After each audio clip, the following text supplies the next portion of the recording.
السلام علیکم ورحمۃ اللہ وبرکاتہ۔ استقبال ہے آپ کا ہماری یوٹیوب چینل الحق وائس میں۔ دوستو، آج کا ہمارا سبق ہے فضائل قرآن مجید۔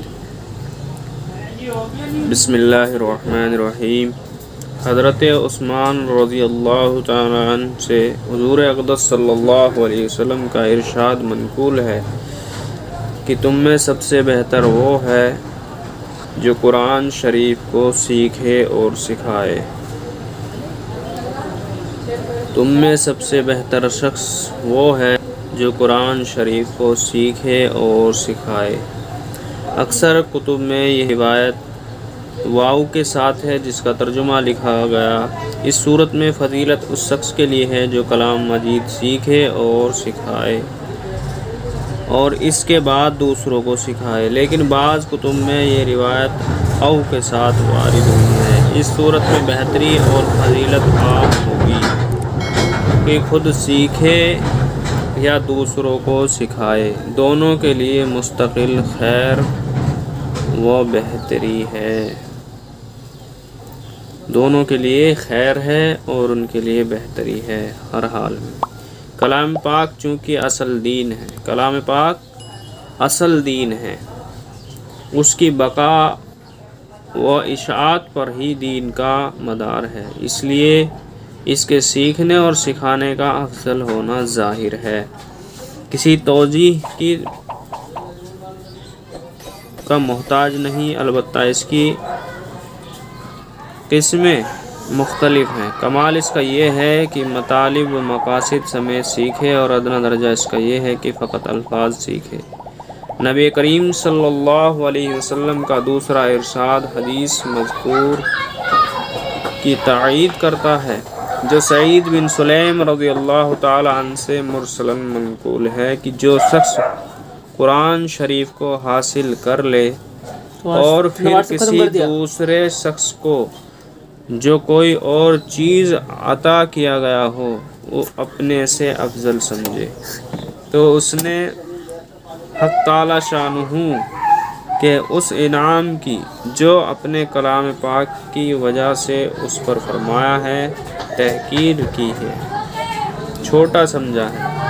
اور کھلی ہوئی بات ہے کہ جب کلام الہی سب کلاموں سے افضل ہے، جیسا کہ مستقل احادیث میں آنے والا ہے، تو اس کا پڑھنا پڑھانا یقیناً سب چیزوں سے افضل ہونا ہی چاہیے۔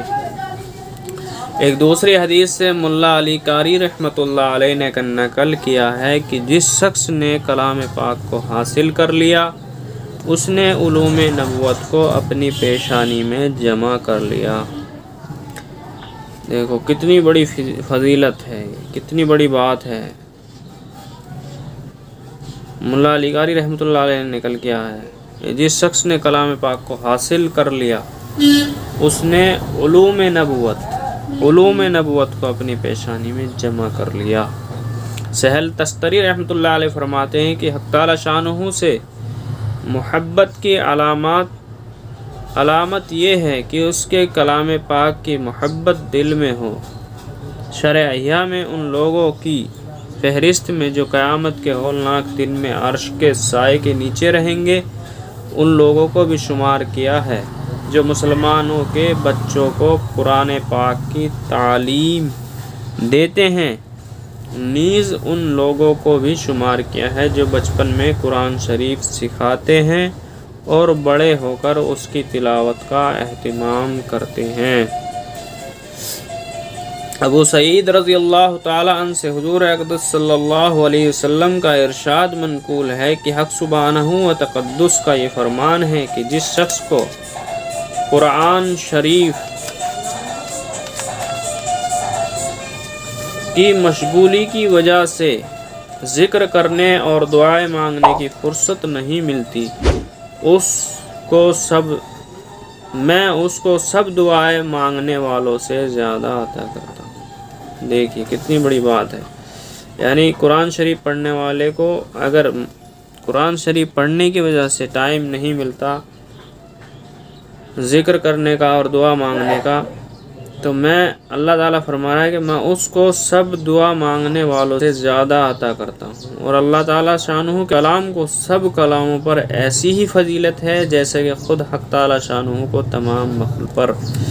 یعنی جس شخص کو قرآن پاک کے یاد کرنے یا جاننے اور سمجھنے میں اس درجے مشغولی ہے کہ دوسری دعا وغیرہ کے مانگنے کا وقت نہیں ملتا، میں مانگنے والوں کے مانگنے سے بھی افضل چیز اس کو عطا کروں گا۔ دنیا مٹھائی لینے والا، دنیا کا مشاہدہ ہے کہ جب کوئی شخص شیرنی وغیرہ تقسیم کر رہا ہو اور کوئی مٹھائی لینے والا اس کے ہی کام میں مشغول ہو اور اس کی وجہ سے نہ آ سکتا ہو تو یقیناً اس کا حصہ پہلے ہی نکال دیا جاتا ہے۔ ایک دوسری حدیث میں اسی موقع پر مذکور ہے کہ میں اس کو شکر گزار بندوں کے ثواب سے افضل ثواب عطا کروں گا۔ کتنی بڑی فضیلت ہے۔ اللہ تعالیٰ نے خود فرمایا کہ اگر کوئی قرآن سکھا رہا ہے اور اس کو نہ نفلیں پڑھنے کا وقت مل رہا ہے، نہ ذکر کرنے کا اور وقت مل رہا ہے، نہ اور دینی کام کرنے کا وقت مل رہا ہے، تو قرآن سیکھنے والے کو اللہ تعالیٰ اس سے زیادہ ثواب عطا کرے گا جو دوسرے کاموں کے لیے وقت نکال رہے ہیں، جو کام کر رہے ہیں۔ لیکن اللہ تعالیٰ نے قرآن کی ایسی فضیلت رکھی ہے کہ اس شخص کو ان سے بھی زیادہ اللہ تعالیٰ عطا کرے گا اور اس سے زیادہ اللہ تعالیٰ اس کی دعائیں قبول کرے گا۔ اللہ تعالیٰ کہنے سننے سے زیادہ نیک عمل کی توفیق نصیب فرمائے۔